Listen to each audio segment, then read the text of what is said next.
이 시간 우리에게 주시는 하나님의 말씀은 창세기 13장 5절에서 13절 말씀, 창세기 13장 5절에서 13절 말씀, 구약성경 15면에 있는 말씀이 되겠습니다. 어제에 이어서 들으시면 좋으실 것 같습니다. 창세기 13장 5절에서 13절 말씀 우리 한 절씩 교독하신 후에 마지막 13절 말씀 우리 한 목소리로 합독하도록 하겠습니다. 제가 먼저 5절 말씀 읽겠습니다. 아브라함의 일행 롯도 양과 소와 장막이 있으므로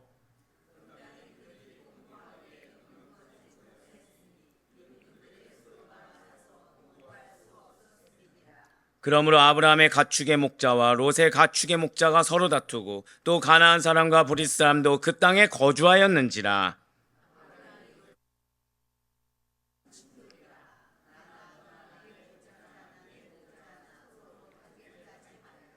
내 앞에 온 땅이 있지 아니하냐. 나를 떠나가라. 내가 좌하면 나는 우하겠고 내가 우하면 나는 좌하리라.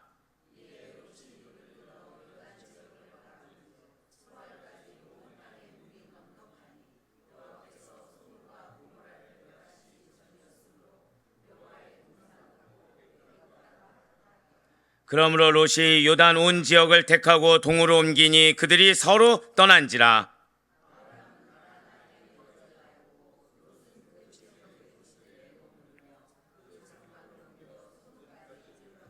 함께요.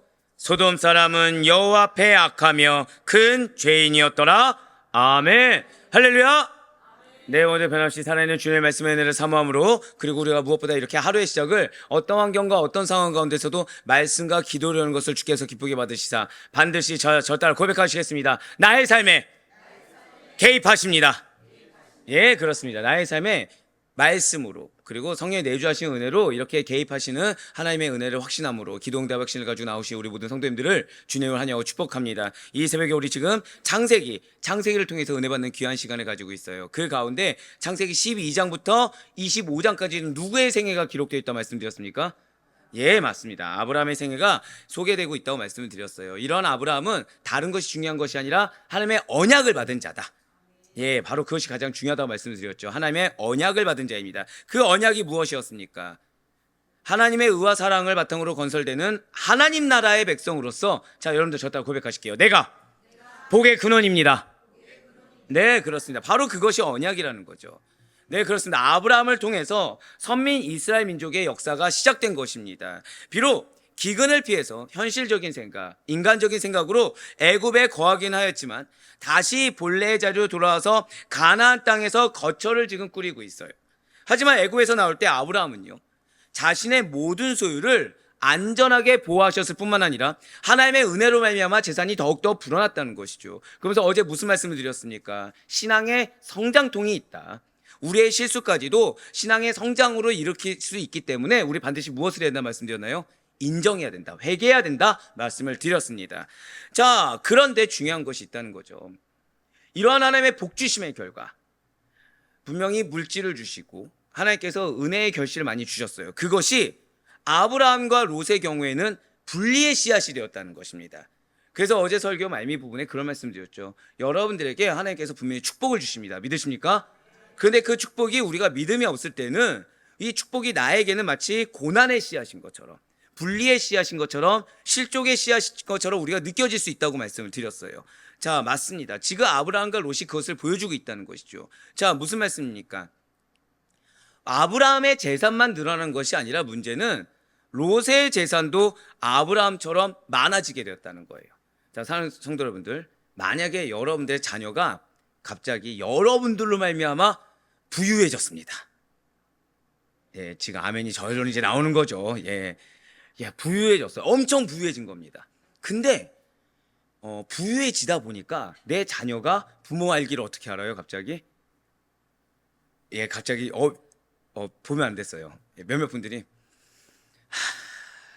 네, 갑자기 부모님은 어떻게 보는 거예요? 예전처럼 막 그 공경하기보다는 이제 동등되게 보기 시작하는 거죠, 갑자기. 자, 부모님 마음이 어떻습니까? 지금 어떤 분들은 그럴 일이 있을 수 있어? 감사하셔야 됩니다. 예, 감사하셔야 됩니다. 그럴 수 있잖아요. 자녀가 너무 잘 된 거예요. 근데 자녀가 믿음이 약간 연약할 수 있는 거죠. 약간 연약하다 보니까 이제 내가 내 노력으로 왜 잘 됐다고 착각할 수 있잖아요. 예, 제 얘기예요, 제 얘기. 예, 제가 예수님 없었을 때 제가 그랬어요. 제가 잘난 맛에 그렇게 살았다가 나중에 예수님 만나고 크게 회개했는데, 자, 그럴 때 부모님 마음이 어떨까요? 마음이 어려워지는 거예요. 부모님 마음이 어려워지는 겁니다. 하나님의 은혜로 자녀가 잘 됐어요. 근데 자녀가 그걸 압니까 모릅니까? 모르고 내가 가진 것을 어떻게 하면 더 잘 누려볼까, 이거에 휩싸여 있다는 거죠. 저분 입에서 주여가 나오면 지금 더 마음이 어려워지는데, 네, 자, 지금 아브라함이 지금 그런 상황입니다. 자, 땅은 한정되어 있어요. 분명 하나의 축복을 주셨습니다. 감사해야 되는데, 이 한정된 땅에 정해진 양의 목초지를 두고요, 서로의 많은 가축의 풀을 각자가 합당하게, 각자가 만족할 만큼 그 풀을 제공받기가 어려워졌다는 것입니다. 물질이 많아졌어요. 물질이 많아졌는데 가족 모두가 그것을 인정하고 축복해 줄 만큼 서로 다 겸손하게 인정해 주고 살 수 있을 만한 여건이 지금 안 되었다는 거예요. 분명 아브라함의 재산은 상상을 넘는 굉장히 대단한 정도였습니다. 그리고 롯의 재산까지도 감사하게도 불어나서 이제는 분가할 수밖에 없는 상황까지 이를 정도로 엄청나게 물질적으로 부유해졌다는 거예요. 창세기 13장 5절과 6절의 말씀입니다. 아브라함의 일행 롯도 양과 소와 장막이 있으므로 그 땅이 그들이 동거하기에 넉넉하지 못하였으니 이는 그들의 소유가 많아서 동거할 수 없었음이니라. 아멘. 자, 지금 붉은색으로 우리가 그동안 봤을 때 그렇게 주목하지 않았던 부분을 지금 주목하게 됐습니다. 자, 롯에 대해서 소개가 지금 어떻게 되어 있죠? 롯이 믿음이 좋았더라, 있습니까? 롯이 하나님께 택하셨더라, 있습니까? 롯은 어떤 존재죠? 그냥 아브라함의 일행이라는 거예요. 롯은 어떤 자라고요, 지금? 그냥 일행이에요, 일행. 정체성이 다른 게 드러나고 있지 않습니다. 지금 성경에서 말하는 롯의 정체성이 무엇이에요? 그냥 일행에 불과하다는 거죠. 일행이 무엇입니까? 함께 길을 가는 사람 정도예요. 함께 길을 가는 거지, 아브라함의 어떤 사역에 있어서 크나큰 도움이 되거나 힘을 감당했던 자는 아니라는 것입니다. 롯은 그저 아브라함이 가는 곳마다 함께 동행한 자예요.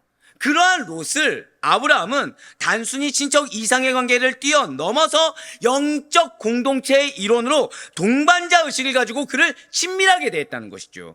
사랑하는 성도 여러분들, 어쩌면 여러분들에게 일행이 있을 수 있습니다. 여러분들 마음 가운데 그냥 나와 같이 사는 사람 정도, 또는 나와 같이 일하는 사람 정도, 또는 나와 같이 일주일에 한 번 정도 만나는 사람 정도로 여겨지는 사람이 있을 수가 있다는 거예요. 하지만 중요한 것은 그 영혼이 나에게 그냥 지금 이 롯에 대한 평가처럼 일행일지라고 하더라도 반드시 우리에게 필요한 것이 있다는 것이죠. 그것이 무엇입니까? 절대 고백하실게요. 동반자 의식. 그것이 필요하다는 거예요. 하나님께서 보내주신 영적 공동체 일원으로서, 지금 시작이 누구라고 말씀드렸습니까? 가족이라고 말씀을 드렸죠. 가족의 이런 가운데서도 내 마음이 합하지 않은 이전에 저의 모습처럼 그런 자녀라고 할지라도, 그런 배우자라고 할지라도 영적 공동체 일원으로 동반자 의식을 우리가 먼저 가질 수 있어야 된다는 거예요.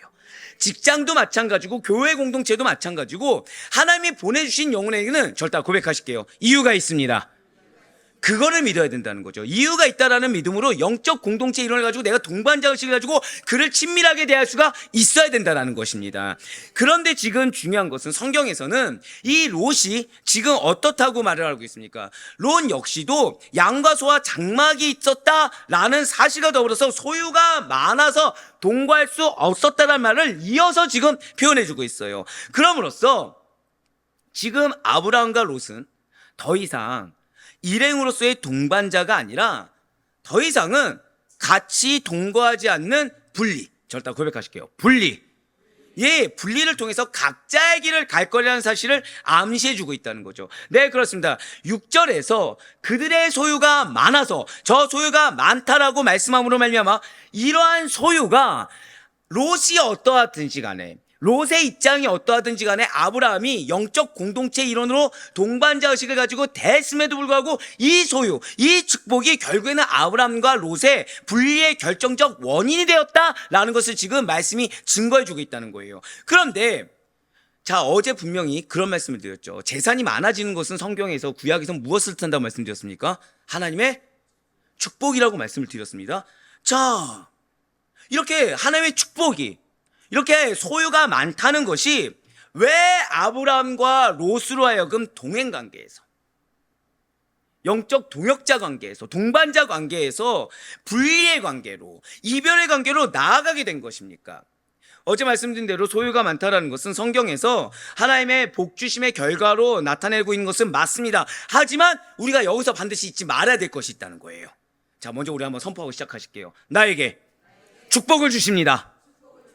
네, 여러분들에게 축복을 주시는데 왜 이것이 우리에게 중요하냐면, 하나님이 우리에게 많은 축복을 주신다고 하더라도, 하나님이 우리에게 많은 소유를 주신다고 하더라도, 자, 한 번 더 고백하실게요. 성경적 가치관, 그게 필요해요. 올바른 성경적 가치관, 올바른 성경적 재물관을 갖지 않는다고 한다면 하나님께 받은 그 축복의 통로가 때로는 재앙이나 다툼, 분열의 도구로 쓰임받을 수가 있다는 거예요. 하나님께서 나에게 주신 그 축복이 오히려 나로 하여금 더 큰 탐욕, 더 큰 욕심, 감사를 놓친 오히려 나는 재앙과 다툼과 분열의 도구가 될 수가 있었다는 거죠. 네, 그렇습니다. 지금 아브라함과 롯의 경우에 하나님께서 주신 그 축복의 소유가, 그 많은 소유가 그들의 다툼과 분리의 결정적 원인이 되었습니다. 자, 즉 왜 다투게 된 것이죠? 아브라함과 롯은 많은 그 소유에 대한 다른 가치관을 가졌다는 거예요. 자, 다툼이 왜 일어난다고요? 한번 고백하실게요. 다른 가치관. 이거를 여러분도 오늘 반드시 새기셔야 됩니다. 우리는 일상 가운데 다툼이 일어나거나 고난이 일어나거나 핍박이 일어나면 무슨 생각을 하죠? 대번에 공격이야, 이렇게 생각을 합니다. 아니요, 당연하게 받아들이시기 바랍니다. 이유가 왜냐면 다른 가치관이 부딪혔을 뿐이라는 거예요. 다른 가치관이 충돌됐다라는 거죠. 이건 이미 말씀드렸죠. 이럴 때 우리는 뭐가 일어난다고 말씀드렸습니까? 갈등이라는 게 일어난다고 말씀드렸어요. 그럴 때 우리가 해야 될 것은 갈등을 일으킨 대상, 다툼을 일으키게 된 원인을 분석하려고 하지 말고 나를 봐야 됩니다. 내가 지금 바른 성경적 가치관을 갖고 있는지, 내가 지금 끝까지 믿음을 견지하고 있는지, 나의 믿음을 돌아보고 나의 이 가치관을 지키는 데 치중해야 되는 것이지 상대를 정죄하는 데 치중해서는 안 된다는 거예요. 내 의견이 옳다라는 것을 주장하기 위한 포커싱을 두어서는 안 된다는 거죠. 자, 분명 아브라함은 재물 자체에 집착하지 않았습니다. 왜냐하면 나의 실수에도 불구하고 하나님께서 그걸 은혜로 덮어주셨다는 사실을 바로 직전에 체감했어요. 그래서 재물은 하나님께서 이 땅 가운데 살아갈 때 잠시 맡겨놓으신 것, 하나님께서 은혜로 주신 것이라는 사실을 잊지 않고 있었다는 거죠. 모든 재물은 하나님께서 은혜로 주신 것이고, 이것을 나는 하나님의 뜻하심에 따라, 하나님의 방법에 따라 사용하는 선한 청지기로서 재물을 관리할 책임이 있다고 여겼다는 거예요. 이유가 왜냐면 내가 받을 자격이 없었거든요. 재물을 어떻게 해서 받았죠? 거짓말의 대가였어요. 수치의 대가였어요. 그러니까 내가 받을 자격이 없다는 걸 너무 잘 알기 때문에 하나님께서 이거를 주신 거는 단지 나는 종으로서, 청지기로서 은혜로 받은 빚진 자라는 가치관을 갖고 있었다는 것입니다. 네, 맞아요. 아브라함은 바른 성경적 가치관을 가지고 있었습니다. 바른 성경적 재물관이라는 걸 갖고 있었다는 거예요. 그런데 롯은 달랐다는 거죠. 그는 지금 재물 자체에 집착하는 세속적인 재물관을 가지고 있습니다. 그의 기준은 하나님이 아니에요. 어제도 잠깐 말씀드렸지만 그의 기준은 지금 누가 되고 있죠? 애굽이 되고 있다고 말씀드렸어요. 분명 아브라함과 롯은 애굽에서 동일한 세속적인 문화를 경험했습니다. 세속적인 환경에 동일하게 노출되었어요. 그리고 동일한 환경을 맞이했습니다. 그런데 그들이 선택한 신앙의 모습은 전혀 달랐다는 거예요. 아브라함은 애굽에서의 실수를 통해서 신앙의 성숙의 기회로 삼았습니다.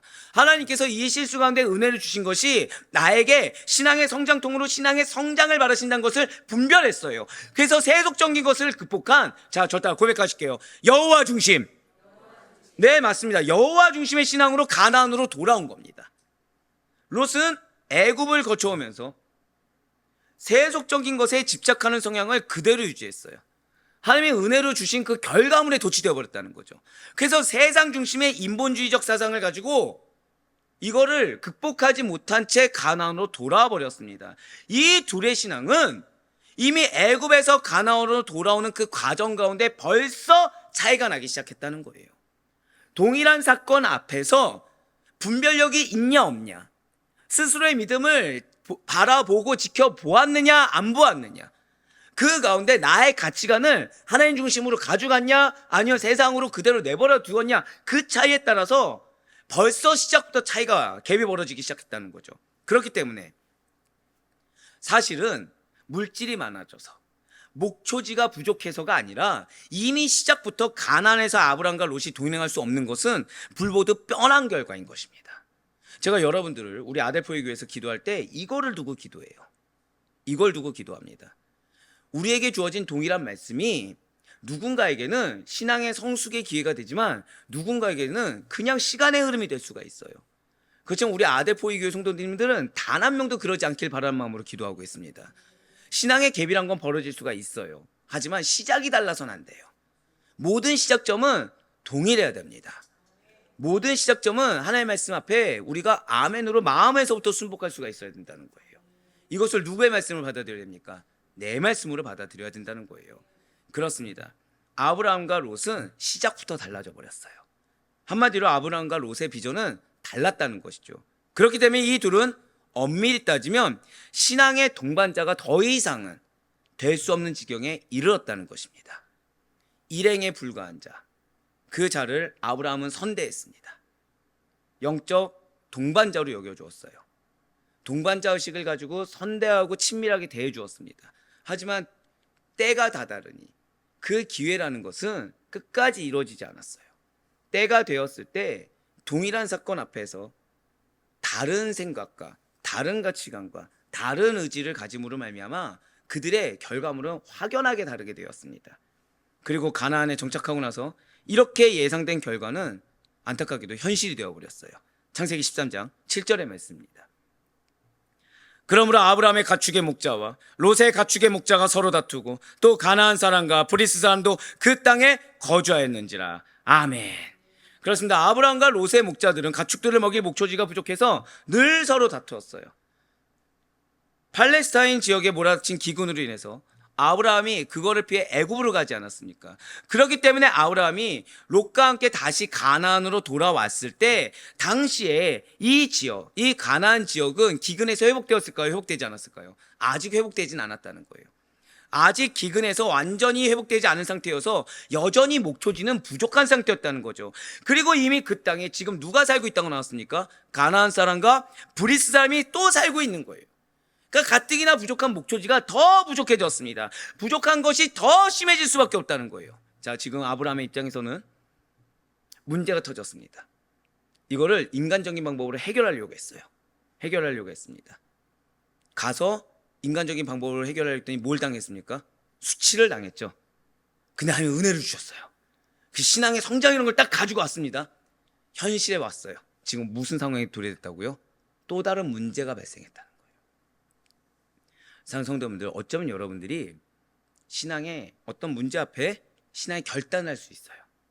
그래서 그 결단을 하고 열심히 나아갈 수가 있습니다. 근데 나아갈 때 우리가 무엇을 기대합니까? 여호와 이레, 내가 결단 나왔으니까 준비해 주신 하나님의 은혜. 또 뭘 기대하시죠? 여호와 삼마, 가는 곳마다 거해 계시는, 그곳에 계시는 하나님. 딱 기대를 하는 거예요. 벌써 아멘이 나오잖아요. 근데 정말 하나님 계시든가요? 뭐가 기다리고 있죠? 또 다른 문제가 딱 앞에 기다리는 거예요. 아이고, 주여가 막 여기 나오네요. 또 다른 문제가 있는 거예요. 근데 차라리 아예 은혜가 없었으면은 포기하고 아예 다른 길 가겠는데 뭘 경험했어요? 은혜란 걸 또 경험해 버렸어요. 이러지도 저러지도 못한 상황에 또 놓인 거죠. 마음은 어떻습니까? 점점 어려워져요. 근데 이거 인정하기 싫으니까 어떻게 되죠? 이제 타협을 하거나 핑계를 대기 시작하는 거예요. 은연중에 이 내가 굳건히 결단했던 거를, 이거를 이루기 위한 또 다른 세상적인 거, 내 결단을 이루기 위한 또 다른 세속적인 것을 끌어당기기 시작한다는 거죠. 마치 누구처럼요? 롯과 같은 모습을 보인다는 거예요. 자, 지금 아브라함은 기근을 피해 애굽으로 갔습니다. 수치를 당했어요. 은혜를 받았습니다. 다시 그래서 믿음으로 돌아왔어요. 왔더니 엎친 데 덮친 격이 됐어요. 왜죠? 떠날 때는 가나안 사람과 브리스 사람이 있었습니까? 없었습니까? 없었어요. 돌아왔더니 이제 물질의 축복을 주셨어요. 그래서 은혜 주셨다. 왔어요. 왔더니 지금 뭐만 더했습니까? 책임감만 더해졌어요. 그 수많은 가축들과 가족들을 먹일 만한 환경은 더 열악해졌다는 거죠. 예, 맞습니다. 그래서 아브라함과 지금 롯의 목자들 사이에서는 서로 좋은 목초지를 차지하고 자신들이 돌보는 양에게 물을 주기 위해서 우물을 먼저 차기 위한 다툼이 빈번하게 일어났다는 거예요. 자, 믿음으로 결단하고 왔는데 문제가 더 큰 문제가 발생한 거죠. 더 어려운 상황이 발생했습니다. 그럼에도 불구하고 지금 아브라함은 어떤 상태라고요? 성경적 가치관을 포기하지 않았습니다. 성경적 재물관을 포기하지 않았어요. 근데 문제가 있어요. 나에게 붙여준 목자들, 가족들은 그 믿음 따라 가지 못하고 있는 거예요. 다투고 있는 거예요. 계속. 다툴 때 그냥 다투겠습니까? 여기서 지금 대표가 누구죠? 아브라함이죠. 아브라함은 어떻게 하겠습니까? 계속 원망하는 거예요. 불평하는 거예요. 계속. 지금 아브라함은 은혜를 경험했습니다. 신앙의 성장통을 경험하고 신앙의 성숙을 이루고 나온 그 길 앞에는 엎친 데 덮친 격으로 더 큰 고난이 지금 닥치고 있어요. 사랑하는 성도 여러분들, 이 세상에 존재하는 것들은 한정적입니다. 재물과 소유, 땅과 돈만 그런 것입니까? 우리의 시간도 한정적이에요. 사람이 활동하면서 쏟아내는 열정과 에너지도 한정적입니다. 제가 매번 사실은 반복하는 게 있어요. 뭐냐면, 자, 몸이 힘들까요, 안 힘들까요? 아, 감사해요. 힘든 거 인정해 주셔서 감사합니다. 제 지난 수요일 날 얼마나 감사했는지 몰라요. 우리 목사님 말씀에. 네, 힘듭니다. 그러다 보니까 입에 나오는 말이 뭐예요? 아, 이러다가 오래 못 버틸 것 같은데? 이런 얘기를 절로 합니다. 그 다음 바로 뭐예요? 회개하는 거죠. 아, 입술이 방정이다. 입술이 방정이다. 큰일 난다. 바로 회개하거든요. 예, 왜 그럴까요? 열정과 에너지가 한정적인 걸 너무 잘하는 거예요. 근데 뭘 놓쳤죠? 이 열정과 에너지 누가 주십니까? 하나님 주신 것도 놓치는 거예요. 자, 분명 우리 인간은요, 연약하고 제한적이고 유한한 게 맞아요. 아브라함은 어떻습니까? 연약하죠. 이미 그 전에 연약함을 보여줬잖아요. 그런데 이 아브라함이 한 가지가 있었다는 거예요. 놓치지 않는 한 가지. 여러분과 저에게는 놓치지 말아야 될 한 가지가 있다는 거죠. 저를 다 고백하실게요. 하나님 중심의 신앙. 이게 정말 필요합니다. 내 중심의 신앙이 아니에요. 하나님 중심의 신앙이 필요합니다. 은혜 중심의 신앙이 죄송하지만 아니에요.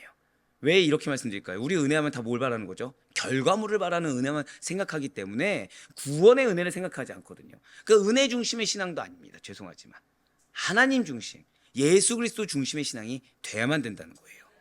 만약에 아브라함이 그러한 여호와 중심의 신앙이 없었다고 한다면 그는 한정된 땅 안에서 한정된 목초지에 목을 매면서 명목은 무엇입니까? 나에게 맡겨주신 내 가족들을 잘 돌봐야 돼. 하나님 주신 이 은혜의 결실을 잘 지켜야 돼. 라면서 내가 삼촌이야. 내 목자들이 내 양을 먼저 먹이도록 너가 조카잖아. 너가 내 손 아랫사람이잖아. 너는 내 일행에 불과하잖아. 너가 양보해. 그러니까 너가 네 목자들한테 말해. 족장이야. 내가 족장이니까 족장인 나한테, 삼촌인 나한테 우선권이 있으니까 목초지와 물의 우선권들이 나의 목자들에게 먼저 있다고 너가 잘 가르쳐서 너가 분쟁이 없도록 해야 돼.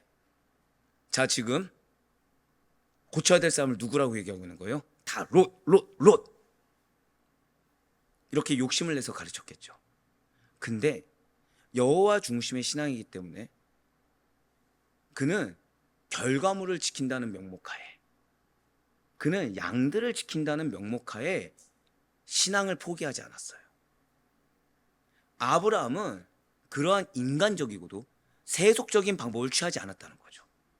하나님이 나한테 은혜를 주신 내 가족들 목자들 지켜야지. 이들이 다툼 없게 해야지.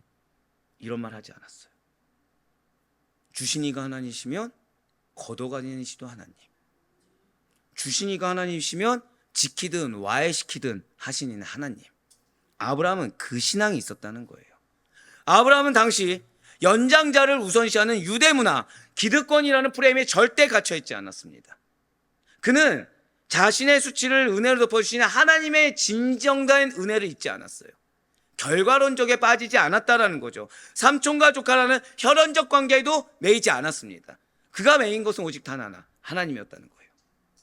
진실로 믿음의 조상 아브라함은 여호와 하나님의 뜻 아래 순복하는 겸손한 자였습니다.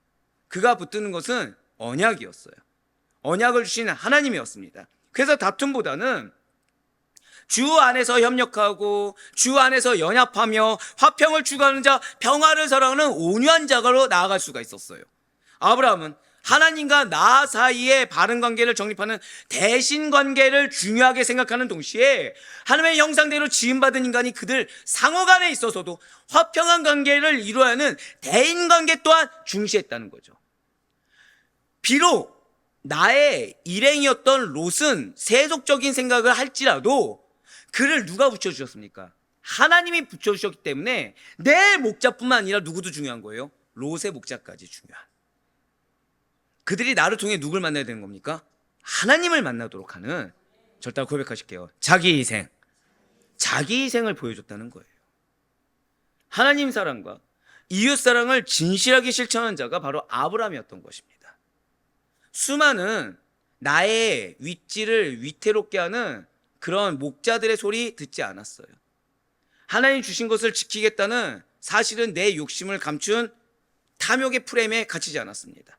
연장자를 우선시하는 유대의 기득권 포기했습니다. 그는 중요하게 여긴 거 딱 하나, 언약이었어요. 언약이었습니다. 그래서 아브라함은 롯에게 분가를 제안합니다. 근데 이 분가가 내 것을 지키고자 한 분가가 아니죠. 손 아랫사람인 조카 롯에게 자신의 권리를 양보하며 거주지 선택의 우선권을 양보했다는 것입니다. 창세기 13장 8절과 9절의 말씀입니다. 아브라함이 롯에게 이르되 우리는 한 친족이라 나나 너나 내 목자나 내 목자나 서로 다투게 하지 말자. 내 앞에 온 땅이 있지 아니하냐. 나를 떠나가라. 내가 좌하면 나는 우하고 내가 우하면 나는 좌하리라. 아멘. 지금 9절에 붉은색으로 표현된 부분을 보시길 바라요. 이것이 내 앞에 온 땅이 있지 아니하냐. 나를 떠나가라. 이게 아브라함의 신앙을 지금 대변하는 말입니다. 아브라함은 지금 다 고백하실게요. 집착하지 않았습니다. 집착하지 않았어요. 자, 엄밀히 따져볼까요? 가나안 땅 누가 주셨습니까? 하나님이 주셨죠. 누구에게 주셨습니까? 아브라함에게 주셨죠. 자, 그럼 내 앞에 온 땅이 있지 아니하냐, 이 말이 맞습니까? 틀립니까? 틀린 말이죠. 하나님이 주셨는데. 근데 아브라함은 그렇게 생각하지 않았어요. 아브라함은 한정적인 죄와 자체에 집착이 없었습니다. 굳이 인간적인 방법을 이용해서 하나님이 나에게 주신 땅이야, 나에게 포커스를 둬서 내 앞에 있는 목초지와 물을 지키려고 안간힘을 쓰지 않았어요. 더 좋은 목초지와 물이 있는 땅을 확보하기 위해 동행자인 롯을 버리고 붙여주신 영혼을 버리고 그 땅을 향해 나아가는 방법도 사용하지 않았습니다. 진실로 아브라함은 하나님께서 약속하신 가나안 땅을 주실 것을 굳게 믿는 신앙으로, 주신다고 하시면 내가 영혼을 돌보고 내가 이 영혼을 지키는 데 있어 내가 없다고 하더라도 약속을 주시면, 절대 고백하실게요, 반드시 이루십니다. 할렐루야. 예, 맞아요. 나를 족장으로 삼아주시니까 누구십니까? 지금 하나님이시라는 거죠. 그 하나님이 나에게 땅을 주시겠다고 약속하시면 지금 이 영혼들이 나로 인해 실족하냐 실족하지 않냐, 땅이 있냐 없냐 해서 땅이 아니라 무엇을 더 중요하게 여겼어요? 나를 먼저 족장으로 세우신 하나님. 누구에게 언약을 주셨습니까? 족장 아브라함에게 언약을 주셨거든요. 지금 뭐가 먼저 되고 있죠? 영적 책무가 우선된 거예요. 그 다음에 뭘 주셨습니까? 땅에 대한 약속을 주신 거예요. 사랑하는 성도분들, 우리 아델포이 교회는 분명 부흥할 것입니다. 정말 믿으십니까? 근데 이 부흥에 있어서 여러분 놓치지 말아야 될 게 있다는 거예요. 이거요? 이거 아니에요. 영혼의 무게를 놓치지 마셔야 돼요. 나의 모습을 통해 뭐가 드러나야 됩니까? 신앙이 드러나야 되고 예수 그리스도가 드러나야 되고 말씀이 드러나야 됩니다. 이게 우선인 거지. 하나님이 지금 나에게 주신 이 작은 거를 지키고자 나에게 기업 주신다고 하셨잖아, 이 말에 취해서 내 위치, 내 재화, 내 입장, 내 땅, 이거 지키려고 하면 롯이 되는 겁니다. 우리는 아니에요. 영혼의 무게를 먼저 체감하시길 바라요. 그래서 나의 변화를 먼저 꾀하셔야 됩니다. 내가 지금 영혼의 무게를 어깨에 짊어지고 있는 자인지, 아니면 지금 나를 위한 삶을 살고 있고 나를 위한 신앙을 지금 견지하고 있는지, 이걸 분별하셔야 됩니다. 지금 아브라함은요, 믿었어요. 이 가나안 땅 나한테 주신 거니까 이걸 지켜야지, 이게 아니에요. 나에게 영혼을 맡겼으면, 목자와 가족을 맡겼으면 그 일행이 내 속을 어지럽게 한다고 하더라도 이 일행까지도 실족하지 않을 수 있게, 내 거를 버리더라도, 내가 없더라도, 내가 지금 아무런 걸 내가 오히려 무시를 당하는 것처럼. 맞잖아요. 지금 롯은 지금 일행에 불과한데 자기 물질만 타고 지금 누구를 괄시하는 겁니까? 족장이에요. 족장. 어른을 괄시하고 있는 겁니다. 지금 나는 무시를 당하고 있는 거거든요. 근데 아브라함은 그걸 개의치하지 않았어요. 롯을 끝까지 선대했습니다. 롯을 끝까지 선대했어요. 왜요? 하나님 약속하셨으니까. 주신다고 약속하셨으니까. 그래서 물질에 집착하지 않았습니다. 땅을 먼저 차지하려는 욕심을 버렸어요. 여러분들, 유목민에게 좋은 풀과 물이 풍부한 땅을 차지하는 것은 이 부의 축적과도 직결되는 문제였습니다. 그럼에도 불구하고 아브라함은 자신이 족장이고 자신이 손 윗사람, 삼촌임에도 불구하고 좋은 땅을 먼저 차지할 우선권을 배은망덕한 교만한 롯에게 양보했습니다. 오늘 본문 창세기 13장 10절과 11절에 그러한 롯의 선택이 어땠는지를 기록하고 있어요. 10장과 11절 말씀입니다. 이에 롯이 눈을 들어 요단 지역을 바라본즉 수알까지 온 땅에 물이 넉넉하니 여호와께서 소돔과 고모라를 멸하시기 전이었으므로 여호와의 동산 같고 애굽 땅과 같았더라. 그러므로 롯이 요단 온 지역을 택하고 동으로 옮기니 그들이 서로 떠난지라. 아멘. 그렇습니다. 지금 롯은요, 아브라함의 입장이라면 속이 뒤집힐 만한 행동을 지금 하고 있습니다. 욕심이 가득 찬 눈으로요, 아브라함의 사정 신경 쓰고 있지 않아요. 그저 좋은 땅을 차지하기 위해서 둘러보는데 혈안이 되어 있다는 거죠. 롯이 선택한 요단강 주변 지역은, 저따 고백하실까요? 저지대. 자, 우리는 어제 말씀을 들어서 알고 있어요. 고지대로 올라간 것이 무엇을 상징한다고 말씀드렸죠? 신앙의 성장입니다. 지금 롯은 어디를 선택했다고요? 저지대. 스스로가 뭘 선택한 거예요? 신앙의 퇴보. 여러분들 이거 기억하셔야 됩니다. 내가 나를 중요하게 여기잖아요. 반드시 신앙을 퇴보합니다. 내가 나의 자존심을 세우고자 하고, 내 입지를 세우고자 하고, 내가 인정받고자 하고, 내 억울함을 호소하고자 하고, 그리고 내가 이 가지고 있는 작은 걸 지키고자 노력하잖아요. 신앙은 반드시 퇴보합니다. 하나님이 버리라고 할 땐 버려야 돼요. 하나님이 내려놓고 아무것도 없는 무명이라고 할 때는 무명처럼 있어야 됩니다. 하나님이 잠잠히 있으라 할 땐 잠잠히 있는 게 유익이에요. 체감하고 있습니다. 영적 공격이 허다해요. 가만히 당하게 합니다. 근데 하나님은 절대 가만두지 않으세요. 근데 세상적으로 상대를 하면 어떻게 될까요? 롯처럼 되는 거예요. 저지대로 내려가게 되는 겁니다. 고지대에서 저지대로 내려올 이유가 있습니까? 없습니까? 근데 사단은 우리 그렇게 만든다는 거예요. 누가 중요하게 여긴다고요? 내가 중요하게 여긴다는 거죠. 나는 중요한 존재가 아닙니다. 왜 우리 찬양 부르지 않습니까? 나는 아무것도 아닙니다. 그 찬양이 우리의 고백이 돼야 돼요. 그렇습니다. 지금 롯이 선택한 것은요, 요단강 주변 지역인데 어떤 지대라고요? 저지대. 그래서 10절 말씀 다시 한번 보여주세요. 자, 어제는 제가 애굽 땅과 같았더라를 보게 해드렸습니다. 왜요? 기준이 무엇이었다고요? 애굽 땅. 근데 오늘 어딜 보게 했어요? 왜죠? 저지대가 중요하기 때문이에요. 신앙이 퇴보한 겁니다. 그냥 누가 봐도 물이 풍부하고 풍광이 빼어난 거예요. 저지대인 요단 지역이 가히 탐날만 했다는 거죠. 마치 어디 처음 보입니까? 여호와의 동산같이 물이 풍부하고 아름다운 에덴 동산과 같았습니다. 그가 현혹되어 있던 나일강의 풍부한 수량으로 생활이 풍부해온 애굽 땅과 같이 매력적인 곳이었다는 거예요. 사랑하는 성도 여러분들, 여러분들의 신앙의 퇴보를 꾀하도록 유혹하는 것은 굉장히 매력적입니다. 굉장히 매력적이고 그것이 합당한 것 같고 합리적인 것처럼 착각하게 한다는 거예요. 그런 착각입니다. 착각이에요. 우리는 두 가지를 생각하셔야 돼요. 하나는 하나님이 지금 내 모습을 믿음이 있는 모습으로 인정할 것인가. 두 번째는 나는 지금 영혼에 대한 책임을 가지고 믿음의 본이 되고 있는가. 이걸 생각하셔야 됩니다. 지금 롯은 절대 그런 게 없어요. 지금 롯은 스스로가 신앙에 퇴보된 지역을 선택할 정도로 안 좋은 상태입니다. 당연히 롯은 이기심 가득한 마음으로 어느 지역을 선택한 거예요? 요단 지역을 스스로 선택해 버렸습니다. 그러나 보기 좋은 떡은 먹기에 좋아할지는 모르지만 나중에 탈을 잃게 되죠. 왜죠? 상한 떡이기 때문에. 롯이 선택한 곳은 보기에는 좋지만 죄인들이 득실거리는 죄악이 관영한 땅, 죽음의 땅에 불과했다는 거예요. 멸망으로 이끄는 그런 땅에 불과했다는 거죠. 이제 마지막으로 창세기 13장 12절과 13절 말씀부터 한번 보도록 하시겠습니다.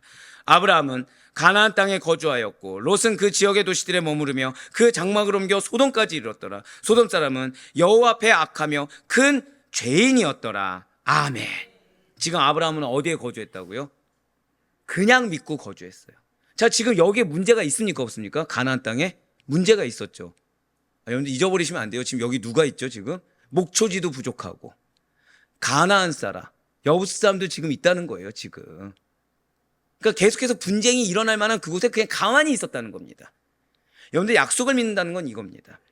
하나님이 여러분들의 믿음에 반응하신다는 사실을 정말 믿는다고 한다면, 하나님이 지금 나에게 사명을 준 공동체가 그곳이라고 한다고 한다면, 이 영혼을 나에게 붙여준 것이 확실하다고 한다면 이걸 피하려고 하면 안 돼요. 그 지역에 거주해야 되는 것입니다. 잠깐 있다가 떠나는 거 아니에요. 지금 아브라함은 어디에 거주하고 있다고요? 가나안 땅에. 여기 어떻게 거주하실까요? 현실의 눈은 여전히 불만이 팽배해요. 지금 기근이 해결됐다 있습니까 없습니까? 없어요. 기근도 해결 안 됐고 그 지역에 머무르고 있는 사람들 나가지도 않았습니다. 그저 롯만 떠났을 뿐이에요. 여전히 목초지는 부족합니다. 그런데 믿고 있다는 거예요. 현실적으로 해결된 게 없는데 믿었습니다. 그래서 머물렀어요. 그러나 이것은 그에게서 최선의 선택이 됩니다. 지금 현실의 문제는 최악의 선택인 것처럼 사람들의 조롱을 받을 수 있지만 신앙적인 선택에 있어서는 최선의 선택이 되었다는 거예요. 하지만 롯은 이기적인 선택의 결과로 개인주의, 나를 위한 선택의 결과로 점점 더 세속적인 길을 걷게 되었고요. 그냥 여호와 앞에 악하다, 큰 죄인이다라고 평가받는 죄악의 도성 소돔에까지 가서 살게 되었습니다. 그러니까 저지대인 요단 중에서도 가장 최악의 도시에 가서 살게 되었다는 거예요. 롯의 비운을 초래한 결정타라고 볼 수 있는 애굽에서의 세속화는 가나안으로 돌아와서 더 깊숙한 세속화의 물결로 소용돌이 쳐서 그의 불운을 앞당겼습니다. 인정하지 않았기 때문에, 은혜란 사실을 잊고서 나만을 바라봤기 때문에 하나님께서 겨우 가나안까지 이끌어 주셨지만 그럼에도 불구하고 스스로가 저지대로 또 나아갔다는 거예요. 겨우 애굽에서 건져 올려 주셨지만 그 건져 올린 장소에서 현실의 고난을 이기지 못해 더 세속의 길로 빠지는 길을 스스로가 선택해 버렸다는 거죠. 롯은 여호와 중심의 신앙에서 멀어지게 되니까 하나님께서 선택하신 축복의 통로인 아브라함과는 더 이상 동행할 수가 없었다는 것입니다. 진실로 육신의 안목을 따른 자들은 하나님에게서만 멀어지는 것이 아니라 믿음의 동반자, 영적 동반자와도 함께 멀어지는 거예요. 자, 지금 아브라함이 내쫓았습니까? 롯이 스스로 떠났습니까? 롯이 스스로 떠났어요. 은혜가 있는 곳을 모르고 스스로가 신앙에 퇴버리는 곳으로 스스로 떠나겠다라고 해버린 거죠. 하나님 사랑과 이웃 사랑이 같이 가듯이 하나님을 배반한 자들에게는 그들에게 선한 영향력을 주고받으며 영적인 동행을 같이 할 자들, 믿음의 지체들까지도 허락받지 못합니다. 근데 스스로는 어떻게 여겨요? 내가 떠났다라고 여겨요. 왜 떠났죠? 고난이 있어 떠났다. 어려움이 있어 떠났다. 내가 무시당해서 떠났다. 여러 가지 핑계, 이기적인 핑계를 대지만 결국은 뭐예요? 스스로가 떠나버린 거예요. 그러니 우리에게 하나님을 사랑하고 이웃을 사랑하는 믿음의 동역자를 주신 거, 영적 동반자를 주신 거, 진실된 아델포이를 허락하신 것은 정말 감사한 일입니다. 눈앞에 문제에 매몰돼서는 안 돼요. 눈앞에 고난에 매몰돼서는 안 됩니다. 그리고 이전에 애굽 땅을 그리워해서도 안 됩니다. 멸망당할 것에 불구하고 애굽 땅을 기준 삼았더니 어디까지 간 거예요? 소돔까지 갔다는 걸 잊어서는 안 돼요. 여러분들 그걸 기억하셔야 됩니다. 하나님이 건져 올려주셨어요. 근데 이기적인 신앙, 자기중심적인 신앙, 기준을 세상으로 잡은 자들은 이전의 세상에 있던 것보다 더 최악으로 들어가게 됩니다. 많은 목회자분들 중에 목회를 그만두신 분들이 있어요. 중간에 삶의 어려움을 해서 그만두신 분들이 있습니다. 근데 그분들 중에 정말 안타까운 거는 다시금 목회를 시작하는 분들의 퍼센트가 얼마나 될 것 같습니까? 0.5%입니다. 0.5%예요. 근데 중요한 거는 그럼 나머지 99.5%가 신앙생활 잘 할까요, 못 할까요? 그 중에 절반 이상이 주일 성수조차 제대로 안 하시는 분들이 의외로 많습니다. 왜일까요? 부름을 받았어요. 현실적인 문제, 인간적인 문제 앞에 포기해버렸어요. 끝까지 이겨내야 되는데 포기의 이유 중에 하나가 뭔지 아십니까? 성도의 무시예요. 성도가 존경하지 않았다는 이유로. 그게 이유가 하나가 있어요. 그러다 보니까 어떻게 됐어요? 성도를 이유로 포기하시는 목회자분들이 있습니다. 근데 그분들의 신앙이 어떻게 됐다고요? 소돔으로 가는 거예요. 목회자가 그러할진데 성도는 어떻겠습니까? 심하면 심하지 덜하지 않습니다, 여러분들. 여러분들 포기해서는 안 돼요. 하나님이 여러분들의 약속의 말씀을 주셨으면 끝까지 신뢰하셔야 됩니다. 은혜가 크다면 고난도 클 수밖에 없습니다. 은혜가 크잖아요. 시험도 클 수밖에 없습니다. 그렇기 때문에 오늘 본문 말씀 잊지 마시길 바래요. 재물의 혈안이 된 롯은 은혜의 결과물에 도취된 롯은 아브라함 곁에 더 이상 머물 수가 없었습니다. 아브라함을 통해서 주신 축복임을 잊어버렸기 때문에 스스로가 떠나버리게 돼요. 그리하여 아브라함을 통해 주신 축복과 유업을 같이 누리지 못하는 자가 되어서 결국 큰 죄인들이 가득한 소돔 사람들 곁으로 가까이 나아가는, 애굽보다 더 최악인 곳으로 나아가는 비참한 선택의 비운자로 전락해버렸습니다. 그러니 우리에게 재물이 아니라 하늘의 진정한 가치를 추구하는 참된 신앙의 일꾼들을 허락해 주심에 감사하는 이 새벽이 되길 간절히 소망합니다. 우리는 아브라함과 분리된 자들이 아니라는 거예요. 우린 나에게 붙여준 영혼들을 포기하는 자들도 아닙니다. 어쩜 우리 옆에 롯과 같은 자들이 있을 수 있어요. 끝까지 선대하세요. 끝까지 포기하지 마시고 그들에게 내 것을 포기하는 한이 있더라도 그 롯이 지금 아브라함을 대하듯이 그 롯이 나를 설령 무시한다고 하더라도 그거에 개의치하지 마시고 선대하셔야 돼요. 그들을 포기하지 말고 은혜로 대해 주셔야 됩니다. 그리고 우리 또한 내가 롯이 되지 않을 수 있도록 깨어 있어야 됩니다. 끝까지 하나님 중심의 신앙으로 나아가야 되지 내가 중심 되어서는 안 돼요. 우리는 아브라함의 영적 후손이자 그의 유업을 이어받은 자입니다. 궁극적으로는 모든 축복의 근원이 되시는 하나님, 이 하나님과 동등되시는, 마지막 저따가 고백하실게요. 나는 내가 아닌 예수님과 동행합니다. 할렐루야. 그 사실 잊지 마세요. 그러니 바라옵고 얻기는 끝까지 주님 안에서 하나님의 기업을 물려받은 축복된 언약 백성임을, 그 정체성을 잊지 않으시는 가운데 일평생 주와 분리되고 주와 이별하는 자가 아니라 예수님과 늘 동행하시고, 그런 여러분들을 말미암아 예수님과 동행하는 자들, 새롭게 변화될 자들이 허다하게 늘어날 수 있기를, 끝까지 승리하는 우리 모든 아델포이가 될 수 있기를 주님의 이름으로 간절히 축원합니다.